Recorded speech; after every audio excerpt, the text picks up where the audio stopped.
हाय सगळ्यांनो, श्री स्वामी समर्थ। आज छान मस्त अशी एक चमचमीच भाजी बनवूया। म्हणजे ती भाजी मी करून पाहिली होती आणि इतकी छान झालेली। माझ्याकडे ओल्या काजूच्या बिया खूप साऱ्या आहेत। म्हणजे रात्री श्रुतिका देऊन गेली, ती दिल्यानंतर लगेचच मी काजूच्या बिया सोलल्या आणि थोडीशी भाजी केली होती। खूप छान झाली होती आणि ओले काजू म्हटल्यावर रेसिपी ही झालीच पाहिजे आणि तुमच्याबरोबर रेसिपी शेअर करण्यासाठी ओल्या काजूच्या बिया कशा सोलायच्या आणि पाण्यामध्ये उकळून घेऊन कशी भाजी करायची ते आता बघूया। ओल्या काजू आधी घेऊन येते।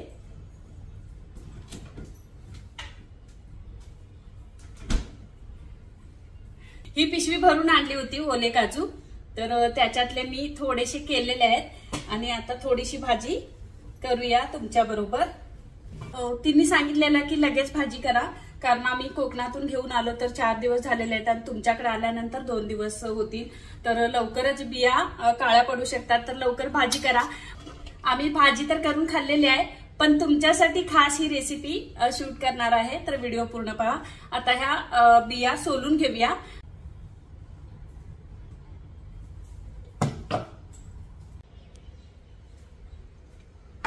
तर मी इथे वेळेवर कट करणार आहे। कुणाला जर सुरीने कट करायचे असेल तर तुम्ही सुरीने सुद्धा कट करू शकता।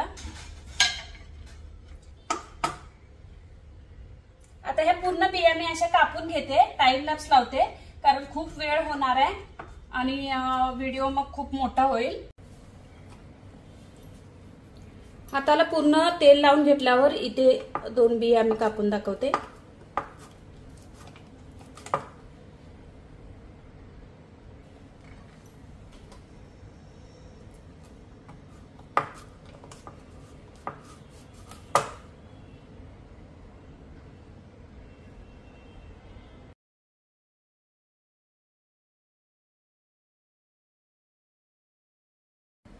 बिया थोडे खूप साऱ्या अशा कापून घेतलेल्या आहेत।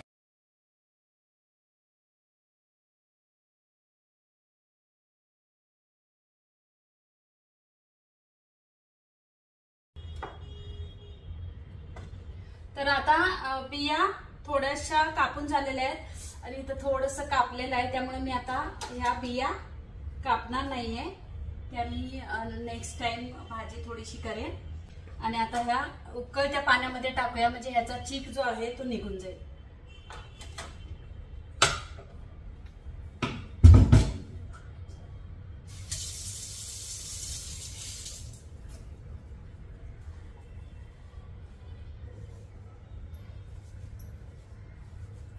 आणि बिया कापते वेळी खूपच काळजीपूर्वक कापायला पाहिजे, कारण असं वेळीनं तेल लावल्यामुळे हाताला जरासं सटकलं आणि थोडंसं इथं कापले। आणि नख सुद्धा काळी झालेली असेल तर घाबरायचं नाही, याच्यावरती छान नेक्स्ट डे नेलपेंट लावायची, म्हणजे काय असं वाटणार नाही। चला आता आपण पाणी उकळायला ठेवूया जरा। भांड्यामध्ये थोडंसं पाणी उकळून घेऊया। पाणी उकळल्यानंतर आपल्याला ह्या थंड पाण्यातल्या बिया उकळत्या पाण्यामध्ये टाकायच्या आहेत, म्हणजे त्याचा चीक निघून जाईल। पाणी उकळलेलं आहे, काजूचे गर याच्यामध्ये टाकून घेऊया।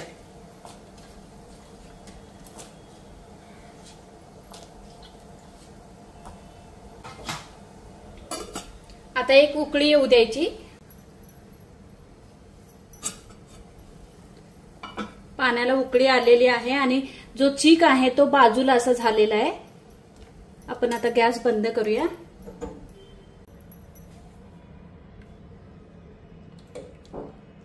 पाण्यामध्ये असा काळपट चीक आहे, तो जरा कपड्याला येईल म्हणून असं सुरीला कपडा बांधलेला आहे। बघा हे काळं काळं दिसतंय, तो चीक जमा झालेला आहे। आपण आता थोडंसं पाणी गाळून घेऊया।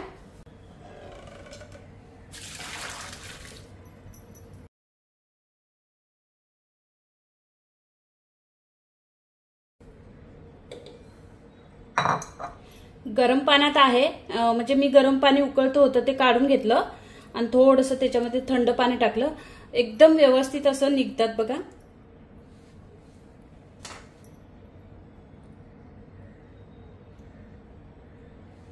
अगदी इझिली सालं निघतात।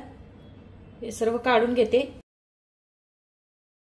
आता गर काढून घेतलेले आहेत मी व्यवस्थित अगदी स्वच्छ धुवून पण घेतलेले आहेत। इथे एक मोठा कांदा चिरून घेतलेला आहे, बारीक टोमॅटो चिरून घेतलेला आहे, एक थोडीशी कोथिंबीर आहे आणि इथे मी खोबरं आणि कांदा तव्यावरती भाजून घेऊन छान अशी पेस्ट करून घेतलेली आहे। ह्याच्यामध्ये थोडीशी लसूण टाकलेली आहे आणि कोथिंबीर टाकलेली आहे।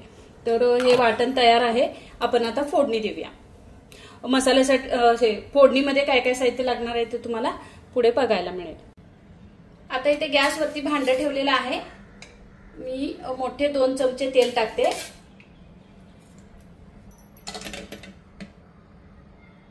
त्यावर चोळून थोडेसे मी जिरे टाकते फोडणीला। बारीक चिरलेला कांदा,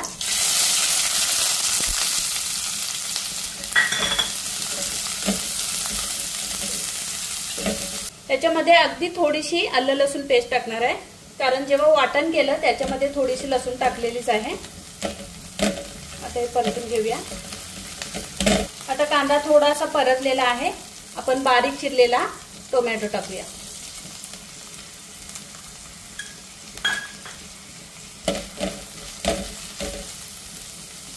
आणि कोणतीही भाजी करते वेळी मी फोडणीमध्ये थोडीशी कोथिंबीर टाकते बारीक चिरलेली, स्वाद छान येतो।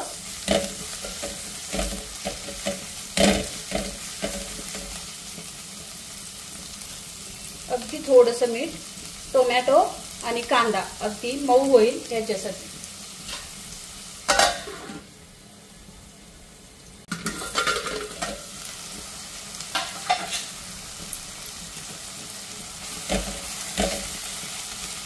आता याच्यामध्ये टाकायचे आहे अर्धा चमचा हळद, परतून घेऊया। कांदा टोमॅटो छान परतला गेला आहे। आपल्याला याच्यामध्ये आता आपलं मालवणी तिखट टाकायचं आहे। आता मालवणी मसाला मी करायला गावी जाणार आहे, तर तुम्हाला हा मालवणी मसाला सुद्धा ऑर्डर केला तर तुमच्या घरी येऊ शकतो। तर कोणाला ऑर्डर द्यायचा असेल तर मी नंबर देईन, तर लवकरात लवकर द्या ऑर्डर। अच्छा, मालवणी मसाला टाकलेला आहे आणि याच्यामध्ये आता हे काजूचे गर।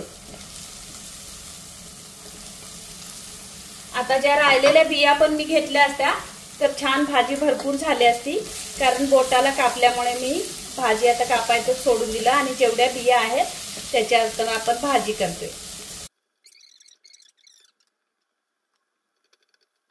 आता ह्या मसाल्यामध्ये थोडंसं बिया परतून झाल्या की आपल्याला जे आपण वाटण केलेलं आहे ते टाकायचं आहे। कितपत आपल्याला घट्ट किंवा पातळ करायचं आहे आपली करी त्यानुसार टाकायचं आहे।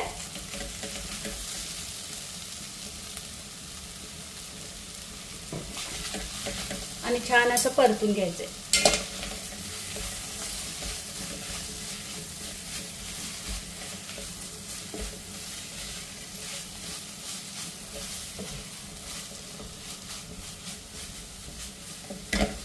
आता याच्यामध्ये मीठ टाकायचं आपल्याला चवीनुसार, 1 चमचाभर आहे।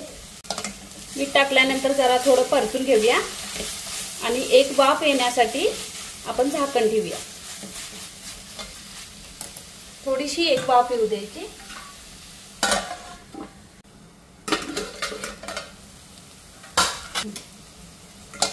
आता चांगली वाफ आलेली आहे। त्याच्यामध्ये 1 ग्लासभर गरम पाणी टाकायचं आहे। आपण थंड पाणी टाकायचं नाही। कुठलीही करी करते वेळी आपण जर गरम पाणी टाकलं तर करीला असा चांगला कट येतो। 1 ग्लासभर पाणी टाकते।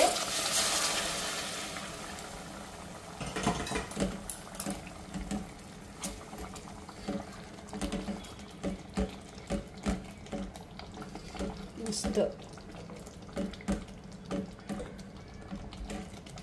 थोडंसं पातळ पाहिजे आपल्याला।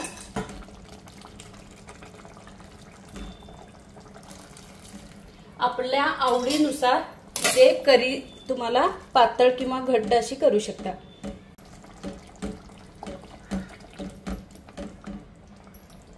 आता करी बरोबर झालेली आहे व्यवस्थित, तर आपल्याला इथे थोडासा गूळ टाकायचा आहे तुमच्या आवडीनुसार। तुम्हाला जर टाकायचं नसेल तर नाही टाकला तरी चालेल, कारण गोडसर चव ही छान मस्त येते।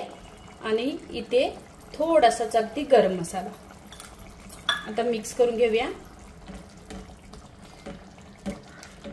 कारण कांदा खोबऱ्याचं वाटण जेव्हा केलं तेव्हा खोबरं आणि कांदाच फक्त होता, म्हणून अगदी थोडासा गरम मसाला टाकलेला आहे.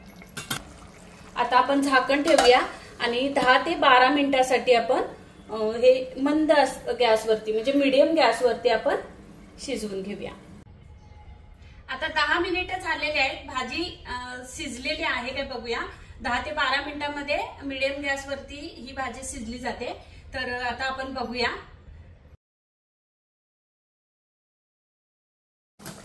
मस्त करीला असा कलर आलेला आहे बघा. छान छान भाजी तयार झालेली आहे. छान मस्त काजू शिजलेले आहेत. आता आपल्याला ही ग्रेव्ही अशीच पाहिजे, म्हणजे भाताबरोबर किंवा पोळी बरोबर खायला अगदी व्यवस्थित आहे. तर आता याच्यामध्ये मी कोथिंबीर टाकणार आहे.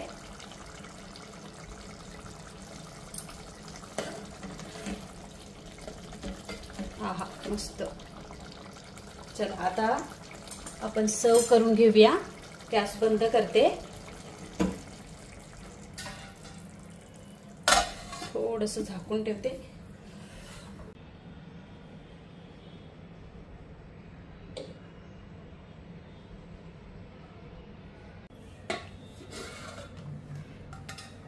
भाजी आता सर्व करून घेऊया. छान मस्त अशी बाउलमध्ये काढून घेऊया आणि भाताबरोबर किंवा पोळी बरोबर खायला घेऊया. तर किती छान मस्त अशी करी झाली, एकदम चमचमीत मस्त टेस्टी. तर ही भाजी करण्यासाठी झटपट होते, म्हणजे काजू लगेच शिजले जातात, पण काजू कापण्यासाठी थोडासा वेळ लागतो, बाकी काहीच नाही. खूपच भारी.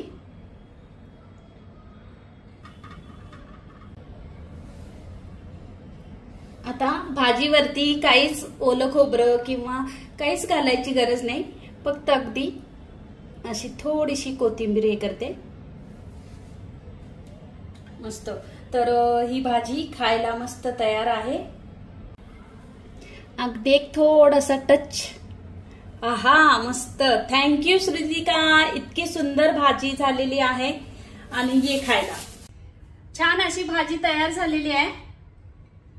आहा कट तर इतका छान आलेला आहे आणि भाजीचा मसालाच तो छान झालेला आहे.